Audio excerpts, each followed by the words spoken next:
Hello and welcome. So I know that you all have been living through the same COVID pandemic that I have. So we've all been talking about a lot of these ideas quite a bit in our own lives.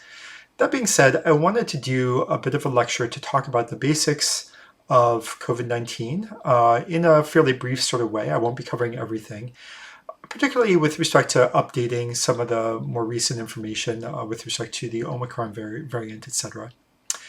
And the goal here is to just make sure that we all have a foundation that we can use as we think about different public health strategies for addressing COVID-19.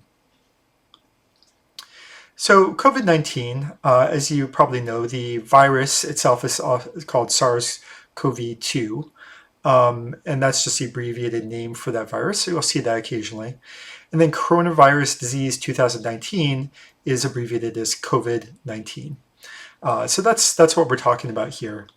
As you all know, it's a global pandemic at this point. I won't go through the whole trajectory of this, but first, starting out in the end of 2019, spreading across the globe relatively fast. And over the past couple years, we've had, I guess it's 317 million cases globally and about 5.5 million deaths due to this pandemic. So you'll see the chart where we saw the different waves of the pandemic going globally, showing overall cases that we're experiencing. And you'll see that we're currently in the spike of the Omicron variant, which I'll talk about shortly. Now, I also wanted to just talk about Washington State and what we're experiencing here. The table at the top is showing the number of cases since early 2020. And we'll see here also that we have a spike that we're going through right now with Omicron. And we see a spike a little bit earlier with Delta. Then actually at the bottom is hospitalization. So again, we see spikes with Delta in September, roughly, September, October, and then we see the hospitalizations increasing right now. We're near the peak of what we've seen for hospitalizations for COVID right now in Seattle, and that's probably going to increase for a couple weeks. We also see the numbers of deaths, which is in the middle chart here. That tends to lag after. So you have cases, then hospitalizations, and then peaks in death rates. And those tend to go lag furthermore after hospitalizations. So we're not seeing any impact of Omicron yet in terms of deaths. And hopefully because of the prevalence of vaccines, that won't be as large of an impact in this region because we have a fairly high vaccination rate. We'll talk a little bit more about that shortly. So we're all familiar with COVID-19 transmission. Initially, we thought that it was transmitted both by touch and by perhaps by droplets. We don't think that touch is really a major contributor to transmission at this point. However, not only droplets, but also aerosols are what transmit COVID from one person to another. So droplets are small, drop-sized particles of water that leave our mouth when we cough or speak, and those drop to the ground relatively fast, usually within several feet, maybe 6 feet of a person. However, aerosols are much smaller droplets of water, very small, that will stay suspended in the air for quite a long time and can travel for quite some distance. We know that Omicron actually transmits, or all COVID viruses appear to transmit through aerosols as well as through droplets. So how do infections occur? So if you are exposed to an infectious dose of COVID-19, you have stages of infection. And this is actually true for any sort of infection, communicable disease that you encounter. So you have the invasion by the virus, and you have an incubation period. And this is a period where you're not necessarily contagious, but you're starting to build up the virus in your system, right? Then you can have a subclinical infection where you're not necessarily recognizing that you're sick. And go into the prodromal period where you have early signs and symptoms, so fever and fatigue, and eventually you reach a point where you have clinical symptoms where you might actually need to go and get a medical treatment. Now, it's often the case, in this case for COVID-19, that you will be infectious to other people during, and you see at the bottom, the period of communicability, that line along the bottom. We find that people are actually able to transmit COVID-19 even before they're having symptoms. And some people never even have symptoms, they're entirely asymptomatic. So it does spread both through symptoms and without.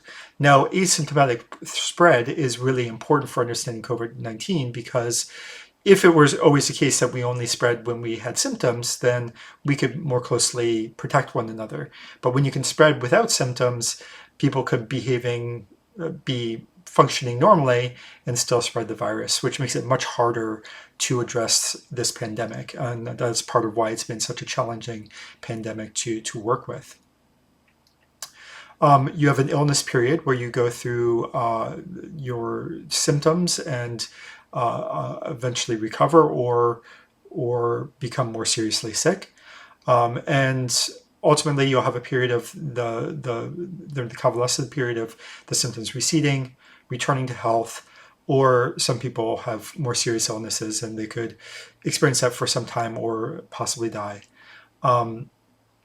And then for some diseases, people may stay on as a carrier where they can continue to transmit that disease, for example, for HIV, but that doesn't appear to be common for COVID-19. There are some cases for people with immune deficiencies who can spread it, still produce virus for quite a long period of time, but those cases seem to be actually quite rare. So that's kind of the process, the rollout of COVID-19 infections. And again, this is pretty typical of communicable diseases. This is kind of how communicable diseases work. So this knowledge is generally applicable. All right. So when we think about transmission in this context, transmission actually has a range of different factors that influence it. I'm not going to list all of them here, but here's sort of a sampling of a few of them. The ones marked in blue, I'm not going to talk about right now because I'll talk about them later. But the ones in white are things like, how many COVID cases are there in your region? Well, if there's a lot of COVID in your area, the likelihood of transmission, just as a base level, goes up substantially. If there's not much COVID, then you're not likely to transmit it, even, just because you're just less likely to encounter it. Ventilation in spaces. So I talked about the droplet transmission. Higher ventilation, if you're, for example, outdoors, you're less likely to transmit it because aerosols spread much faster, droplets drop to the ground much faster. There isn't the concentration of COVID-19 in the air. We think currently that less than 10% of cases are transmitted outdoors, and it's probably closer to 1% of cases. That's sort of the high estimate of transmission outdoors. So most cases of COVID transmission are occurring indoors. All right. Now you can do things indoors to reduce transmission by having greater airflow and filtration.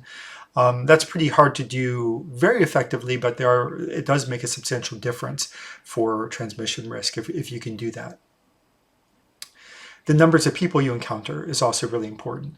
So spending an hour with one person is much less risky than spending 10 minutes with 6 people, right?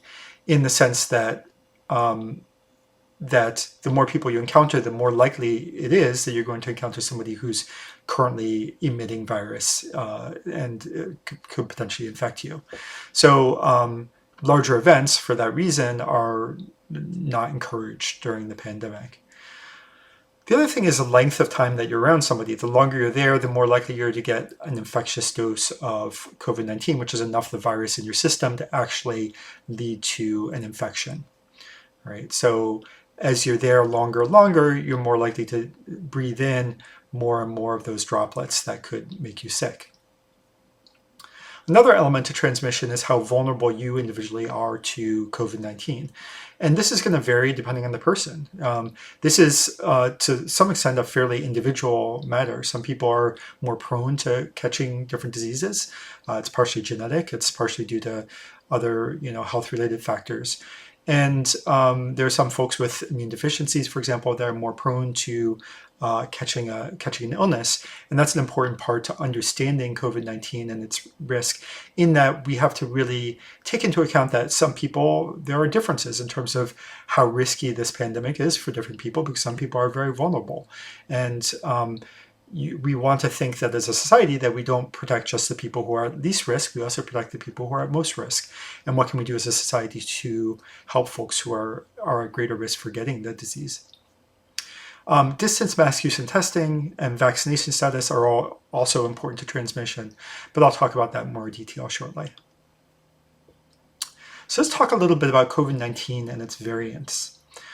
Well, there have been quite a few different variants over time. It's normal for a virus to go through mutations over periods of time. We see that with the flu, the cold, all sorts of different types of infections that we get. They go through mutations that allow them to better evade the immune system or transmit better. And COVID is just like these other diseases in that it's been mutating pretty widely. So we have a range of different variants that have become more widespread, alpha, beta, gamma, delta, and Omicron. And they've come out at different periods of time in different waves after the initial spread of COVID-19. Now, the variants of note are delta, which was substantially more risky. It was both spread faster, 2 to 3 times as fast as previous variants, and was probably about 2, possibly more times more risky in terms of health impacts. So a lot more people died of Delta, much higher rate of death and hospitalization and death due to Delta. And we see that globally in terms of the really serious impact that it had on health for people. And we can see that in some of the charts I showed you earlier, where the spikes were primarily due to Delta and Delta spread.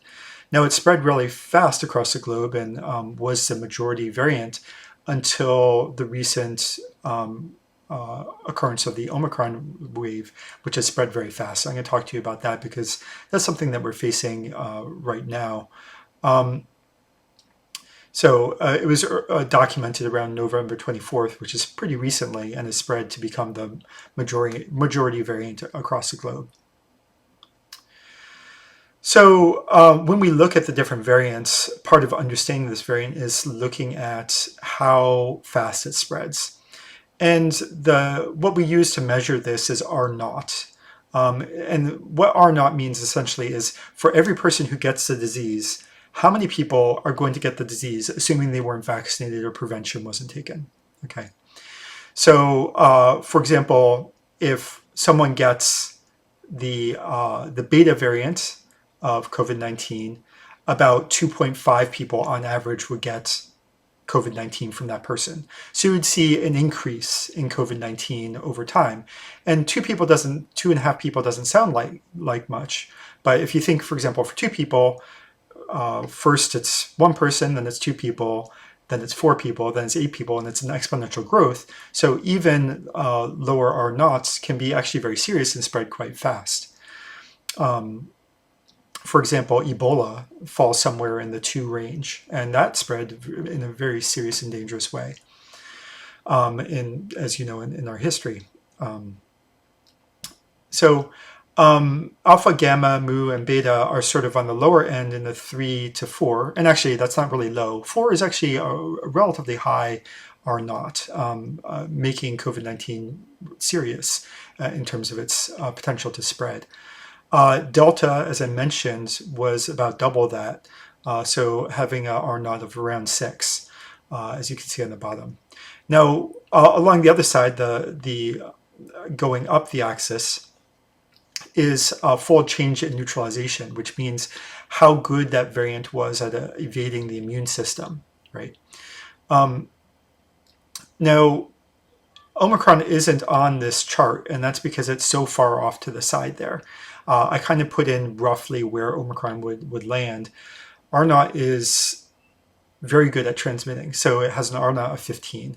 That is the second most effective transmission of a virus that we know of in history. So very fast. The fastest one is measles, which is about an R naught of 18. Omicron is almost there. And that's astonishingly good at transmitting from person to person. We don't know all the reasons why it's so good because it's fairly recent. It's still being studied. There's some evidence that suggests that maybe it lasts longer. Water particles stabilizes them, and so it could last in the air longer and transmit better there. It also seems to be better at infecting your respiratory tract. It's also better at evading the immune system, even among people who are vaccinated. So that's allowed it to be very successful at transmitting. Now, as I mentioned, even though its overall transmission is lower than measles, it is the fastest spreading variant that we've ever virus that we've ever seen in history. And the reason it's faster than measles is that it has a much shorter reproduction time. So measles, it can take 10 plus days before you get a disease, whereas for Omicron, you can start emitting virus in a couple days. So it just moves really, really fast, and we saw that spread across the globe to become the majority variant across the globe in a matter of weeks to a month, right?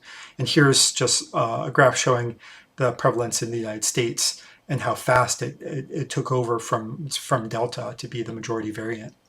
So the majority of COVID-19 in the United States currently is Omicron. So this variant, there's been some confusion about its impact. So it's less. So Delta is very deadly, as I mentioned earlier, and had higher rates of hospitalization and death due to it. Omicron is not as severe in that sense, but it is not in any way mild. It shows up about half of the hospitalization that we see for Delta, and that's generally what we're seeing in different areas. We see some, slightly variations on that, but that's roughly what we're seeing, generally speaking, in terms of the health impact of Omicron, and we'll see how that continues to evolve. But I want to emphasize here that's not mild. That term gets thrown around. It's about the same as the previous variants of COVID-19, which were quite serious, right? So not something to be taken lightly by any means.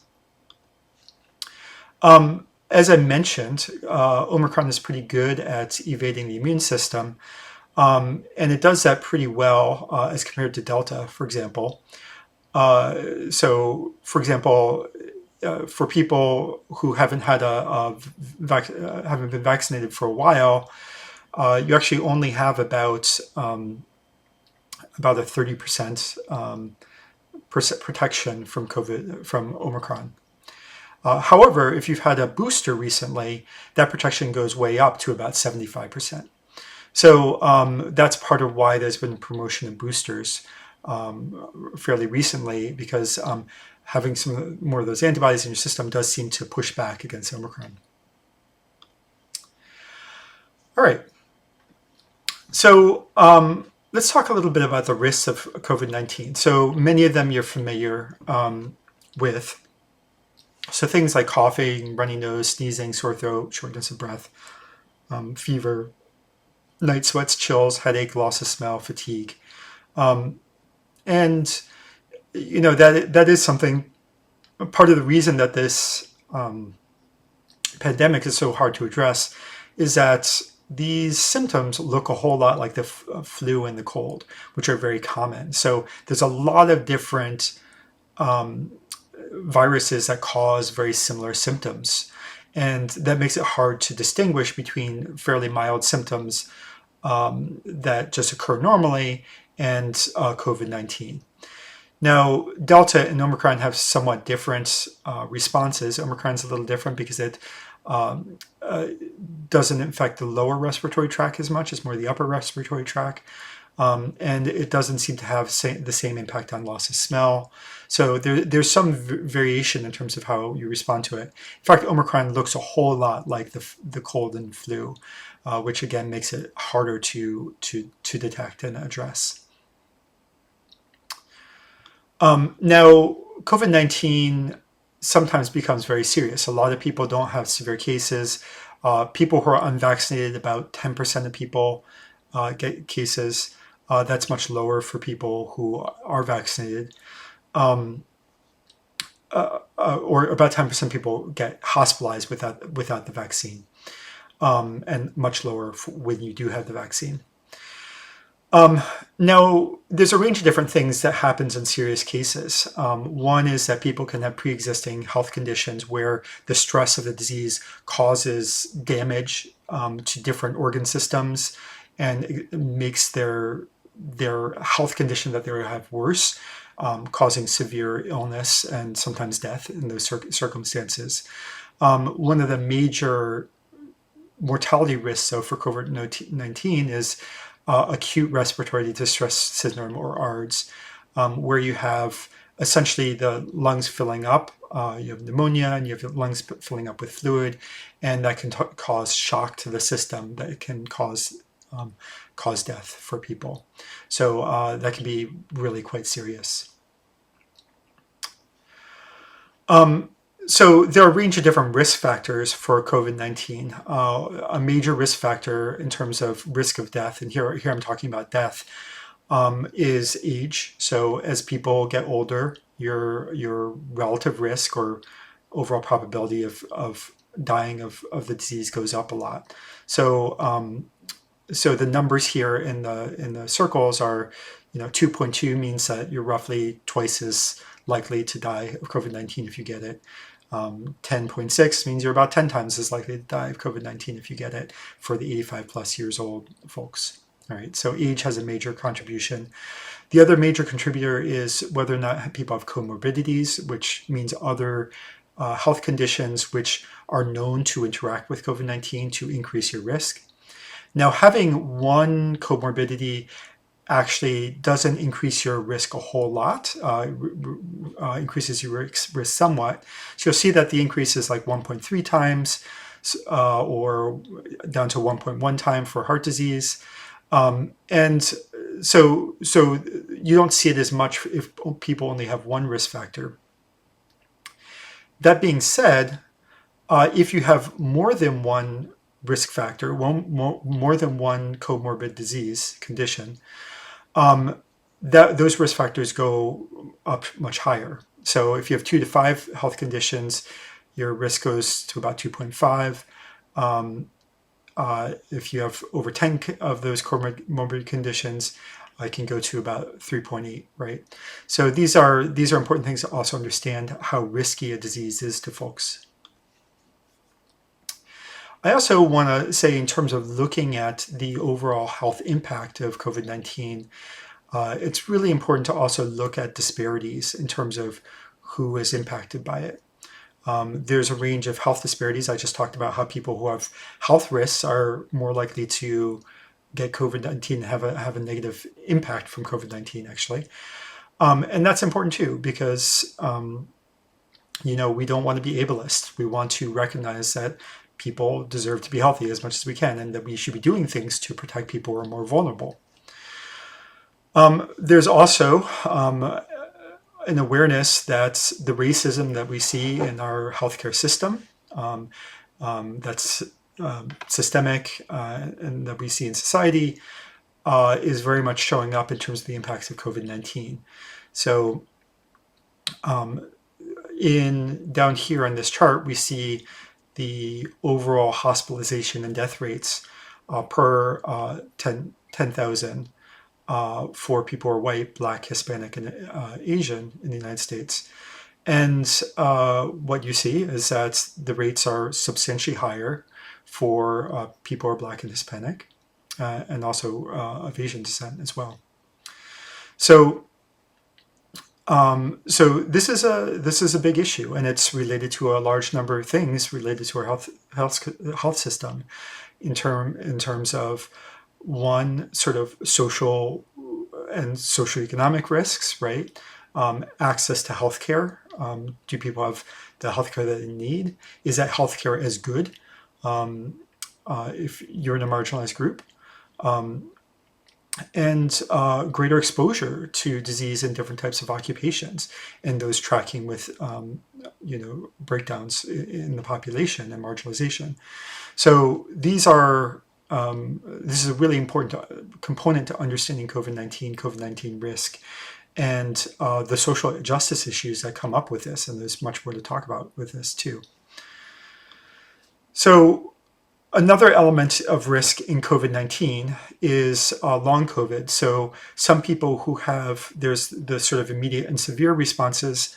Actually, a fair number of people, 10 to 30% of people, and some studies show even more percentage of people, have symptoms that last more than 4 weeks after getting COVID. So these longer cases of COVID-19, they range. They can be a lot of different symptoms that may look pretty different. But the more severe cases of long COVID, which are relatively rare but still important and quite severe, is that they're actually quite debilitating, where you could have very extreme fatigue that lasts continuously, dizziness, or other things that have a really major impact on your well-being. And this is a real serious concern, both for adults and for children. So the causes of what's happening here are kind of unclear. They think that it probably is related to a reaction of the immune system that continues to work on overdrive even after you recover. It also could be possibly that there's small reserves of COVID-19 living in the body for some folks. They're not entirely clear on what those things, what the cause is, but they're studying it actively. I'll also note here that the vaccines do actually reduce risk of long COVID, so that's another benefit of them as well. They reduce it by about half. So I'm going to switch gears here and talk a little bit about interventions. So interventions are essentially the things that we do in public health and health practice that are trying to address a public health problem, right? So there are things that we could do, helping people to quit smoking, for example, or exercise interventions, or mental health interventions. These are things that you can do, that you try and provide a service of some sort type, or a program, or a resource, a medication. These are all different things that you can do that can actually sometimes promote health and promote well-being. So vaccination is one where you make somebody's well-being better, perhaps, or you can do mental health interventions to make people actually improve their well-being in various ways. And then sometimes these interventions are interventions to actually prevent a disease from occurring, or if somebody already has the disease, to counteract that health problem, right? So sometimes people get a disease, and we do different interventions to try and reduce the impact and risk of that disease. So I'm going to talk about a few different COVID-19 intervention strategies, and there's more than I mentioned here, but these are some of the major ones that are more prominent. So I broke them out into 3 groups. One is primarily oriented around prevention from even getting COVID-19. So here upstream, you're trying to prevent people from ever being exposed or being likely to get that disease. Then there's some interventions that actually both prevent you getting the disease and also reduce your disease risk if you do those interventions. And then there's some things that you can do that if someone already has COVID-19, you can engage in certain clinical strategies that can reduce someone's likelihood of having severe COVID-19 and having the more negative impacts of COVID-19. All right, I'm going to start off with prevention, and that's, again, preventing someone from getting COVID-19 to begin with. So broadly, very often we focus on specific actions, but I want to talk a little bit about broad societal and public health measures. And these are policies, economic support, health promotion, supporting vulnerable groups and marginalized groups, workplace rules. These are all things that we can do as a society to decrease risk for people. So we often forget and don't pay attention to this, but things like getting a check, a support check from the government to support you as you're going through these really challenging times, that actually in many ways is a prevention measure, because it can help people to be able to stay home and perhaps not put themselves or do things that might put them at greater risk, right? There are different types of things that we can do as a society to make it less likely that someone can transmit a disease. So, for example, altering transportation policies, right? So there are a lot of different things that we can do, both socially, informally, socially, and also, in terms of culture, in terms of our decision about how we're going to conduct ourselves throughout this pandemic. And then there's some things that can be done at a policy level, at a national level or local level, that can actually make a huge difference for COVID-19. And that's a large contributor to why we see countries like South Korea and Japan and New Zealand having a much better ability to respond to the COVID-19 pandemic than the United States, because we've really neglected a lot of these societal policies and approaches that make a huge difference. Now, mask use and distancing is a component sometimes to these, but there's many other things like the financial supports and others that can make a huge difference for health risk and prevention. Now, mask use is a major factor in COVID-19 transmission. As I mentioned, COVID-19 transmits primarily through droplets and aerosols. And aerosols transmit quite a distance. They dissipate pretty fast outdoors, but indoors, the evidence suggests that they can transmit 20 plus feet, probably with active virus. So, being indoors and having it, if you have people indoors for a long period of time, there's a lot of people, it spreads really quite effectively as it builds up over time. Now, that's especially if people are talking and coughing and other things like that, but it can be true just for breathing. Now, this is actually old data. This is done before Omicron came along, and I think it's either from the Delta wave or maybe the beta, maybe alpha. I'm not sure. I think it's Delta wave. But essentially what it's saying is how long does it take to get an infectious dose of COVID-19 when you're wearing this mask? Actually, given that's 15 minutes, I think it might actually be before Delta. Anyway, the point being is that there's different types of masks that are available to us. There's cloth masks, surgical masks, and N95s. And what you see is that if one person is wearing it and the other person is not, you have somewhat lower risk of transmission. If you have both of them wearing them, your risk of COVID-19 goes much further down. So if you have an N95 mask, it's the difference between 15 minutes for wearing nothing to having roughly 25 hours of exposure before you're likely to get COVID-19. This is, again, before Omicron. Omicron actually probably reduces those time estimates substantially because it's so good at transmitting and infecting people. But it's still, this gives you a ballpark for the importance of masks and how big a difference they make. Cloth masks reducing risk roughly 50%, N95s 95 perhaps plus percent risk reduction. All right. So social distancing is another factor that's really important when we think about risk reduction for COVID-19. And we all are familiar with the 6-foot distance that is recommended. Now, 6 feet is really an artificial number. It isn't based upon really good science. You can draw your threshold a range of different distances. But we know that COVID-19 spreads substantially further.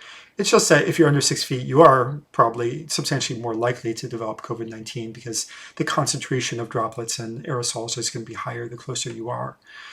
Now, again, as I mentioned earlier, that transmission is less likely if you're indoors. less likely if you're outdoors, because indoors you can have the trapping of the aerosols and build up of that aerosols.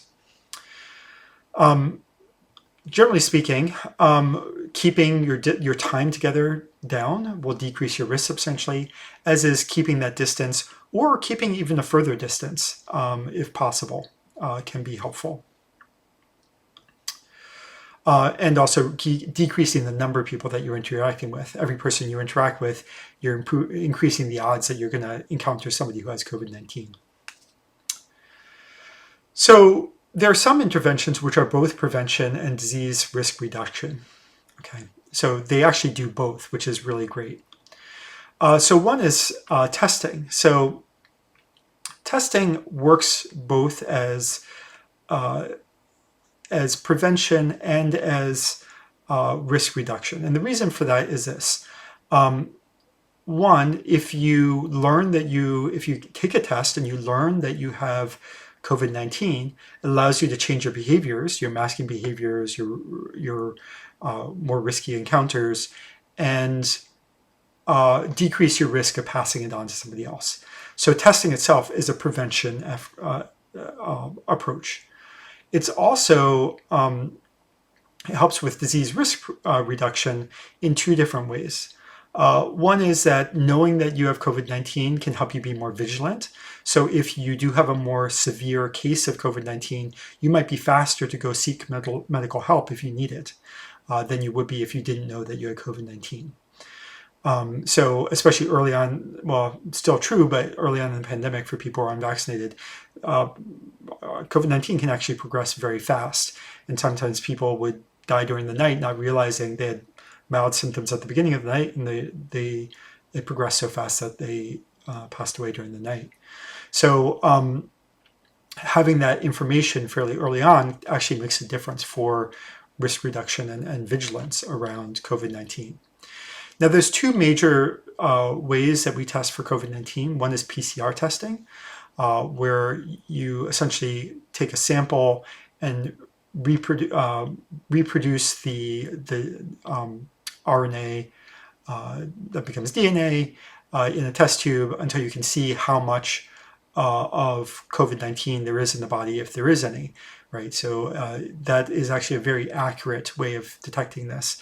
As you see in the chart below, that test that's sort of our gold standard in that it picks it up the fastest, and it will pick it up over a fair period of time, even after you've recovered from most of your symptoms or your infectious period. That's a PCR approach. The problem with PCR is that it's more expensive, it's more time intensive, and it takes much longer to get your test results back, so you have to wait longer. And waiting longer for that response, sometimes it's too late by the time you get your information back.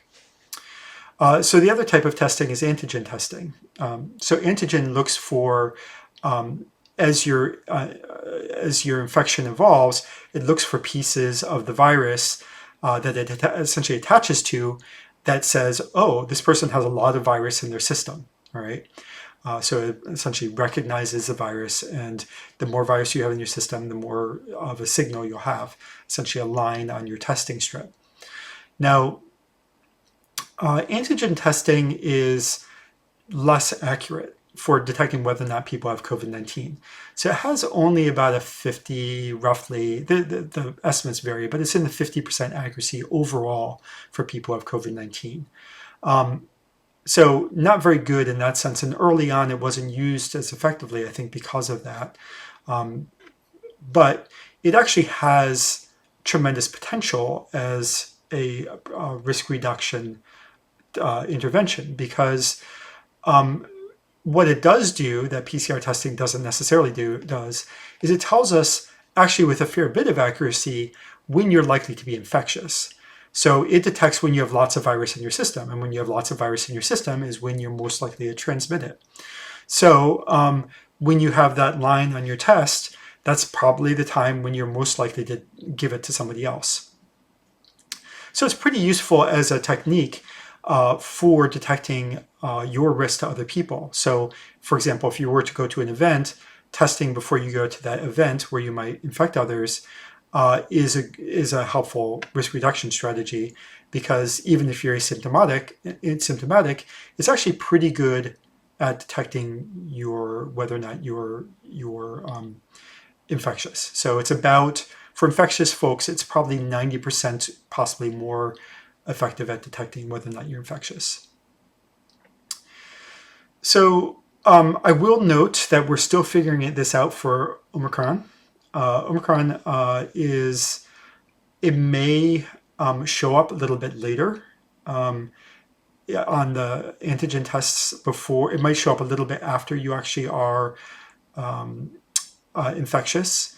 The reason for that being that we think that the virus doesn't build up in the nose as much as previous variants did. So it takes longer for the nasal swabs to show COVID-19. It may show up faster in the throat. So something they're currently considering is whether it makes sense to swab the throat and then swab your nose, and whether that's better at actually picking up COVID-19 on antigen tests. I don't know the answer to that exactly. There's some promising data that suggests that might be a good idea. It's not an approved strategy yet for doing that. So we're kind of looking at that right now to see whether or not that's recommended.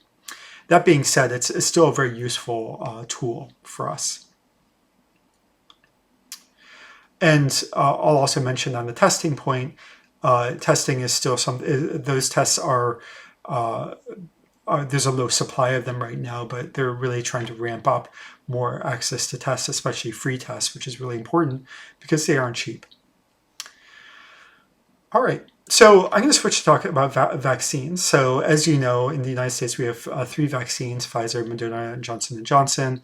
Pfizer and Moderna mRNA vaccines, they tend to work a little bit better, especially against previous variants. They are a 2-dose route, so you expect to have them twice. Johnson initially 1 dose, but you can get that boosted with other after you get it. That was less effective initially, but it was pretty good at preventing hospitalization and death, which is, as we know, the most important thing around COVID-19 prevention. So I will note that there are some interesting things coming out in terms of possible new vaccines that could arrive. So they're working on a pan-virus super vaccine that could target a wide range of different variants as COVID-19 continues to mutate. The way that this vaccine actually works is it attaches to a part of COVID-19 specifically that doesn't mutate very fast. So it's likely to actually be really good at preventing COVID-19, at vaccinating against COVID-19 and future variants that could potentially occur. So that's actually an exciting approach, which actually appears to have some pretty good promise in terms of initial data for some of the work that's being done there. So another element, as I mentioned, for prevention, vaccines, not only do they reduce likelihood of getting COVID-19, hospitalization, and death, it also prevents transmission. So against previous variants, it seemed that for the most part, being vaccinated meant that you probably weren't going to pass.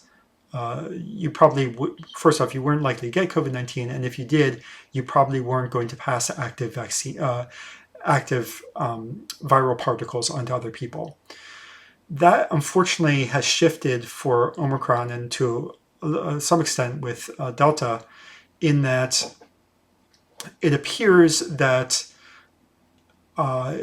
people, and we're still gathering data around this for Omicron, but we believe that it's now the case that it's more likely that if you get COVID-19, you can pass it on to other people, even if you're vaccinated. Now, it's probably significantly less likely. I don't know that there's data yet around how much less likely, but because your period of infectivity as someone who's been vaccinated is lower, it's much less likely if you have the vaccine that you'll pass it on to somebody else. Probably significantly less likely. So I can't put an exact number on that, but some people have used this as an argument for why bother to get vaccinated. Getting vaccinated is still really important for reducing transmission. So I think we sometimes forget about our successes, and I just want to emphasize here that this vaccination program that we've had has actually been amazingly successful.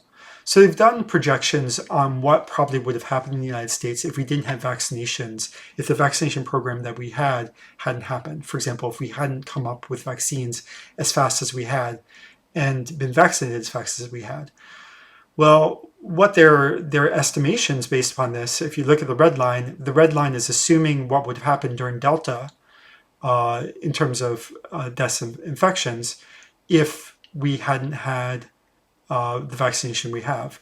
Whereas in the green line is showing with vaccinations. Well, what they estimate based upon this is that the vaccination program that we actually did has actually saved about 1.1 million lives. That's huge. That's a huge benefit, and especially given how deadly Delta was, right? And is still. It also probably prevented about 10.3 million hospitalizations in the United States, which is also really crucial. So we've had successes. The vaccine program has actually been really important and beneficial for us. It also is really good for reducing the risk of hospitalization from COVID-19. So here's fairly recent data, which includes data from OMICRON.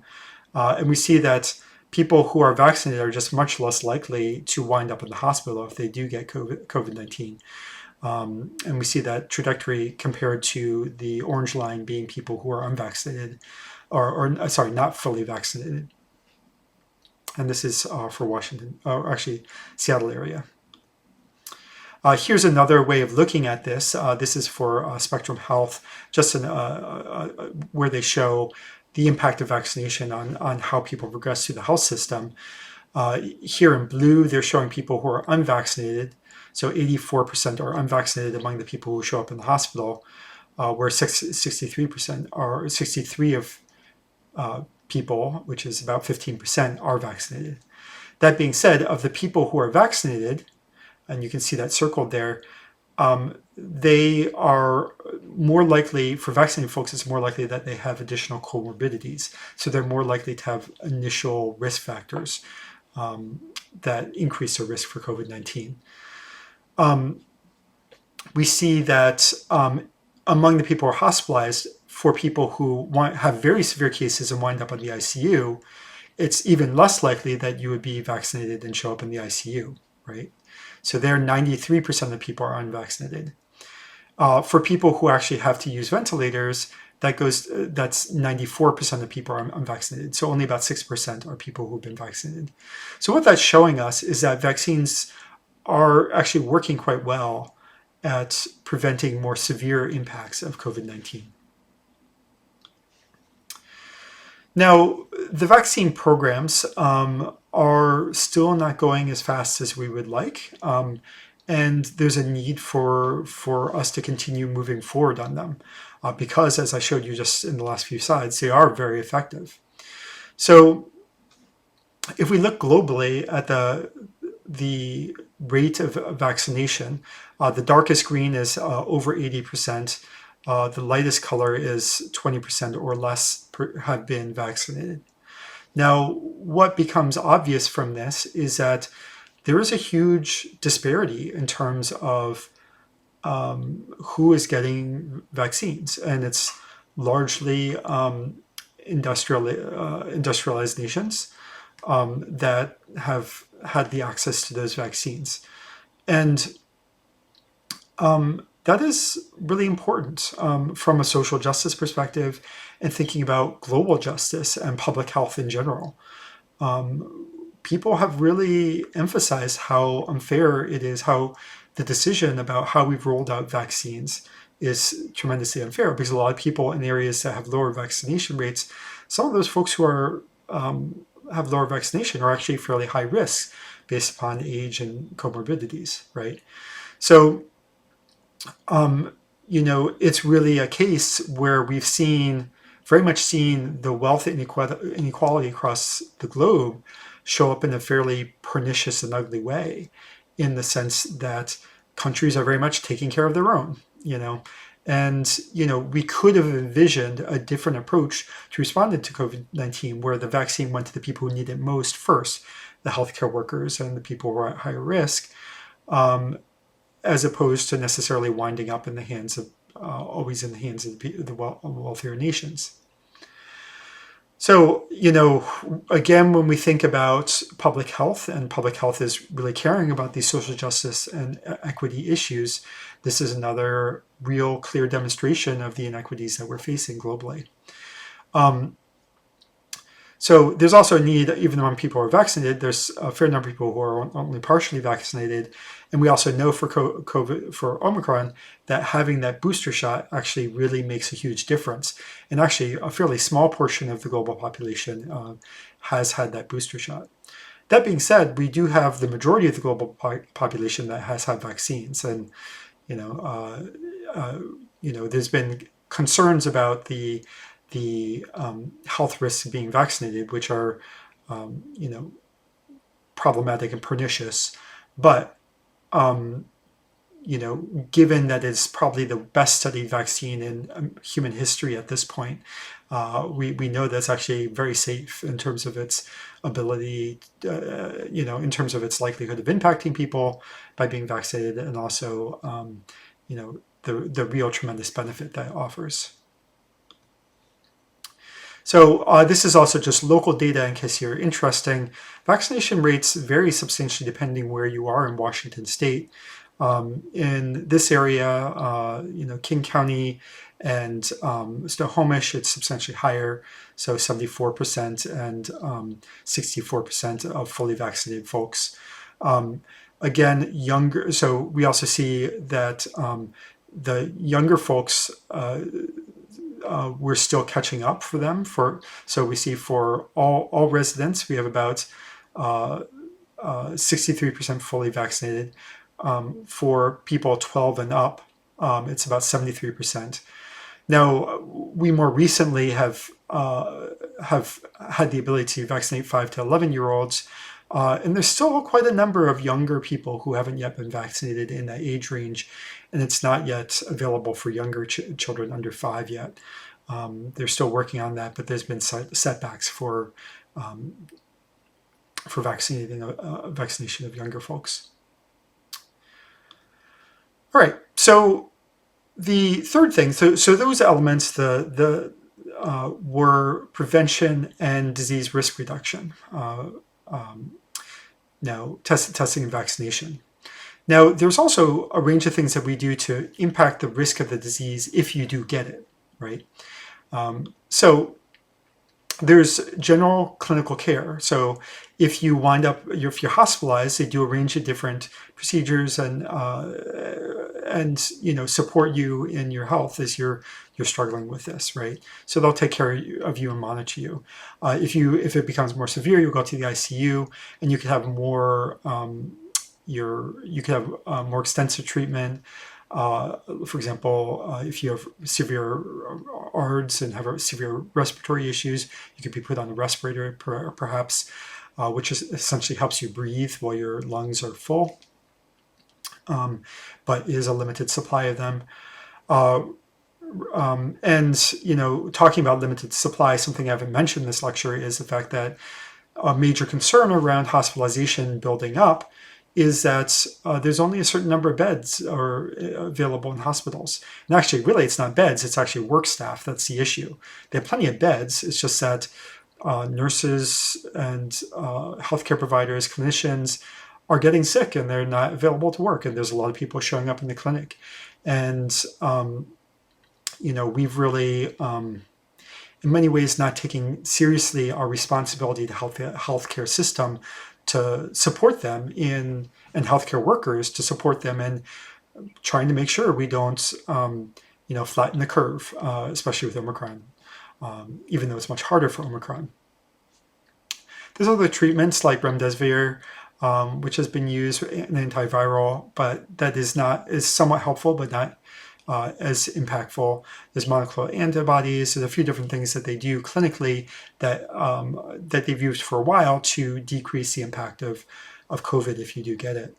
Now, something that's very exciting is we now have some new antivirals medications that have come out, Paxlovid and molnupiravir. I'm not even sure I said that perfectly, which are medications that you can take that interfere with the virus and virus replication, so that people,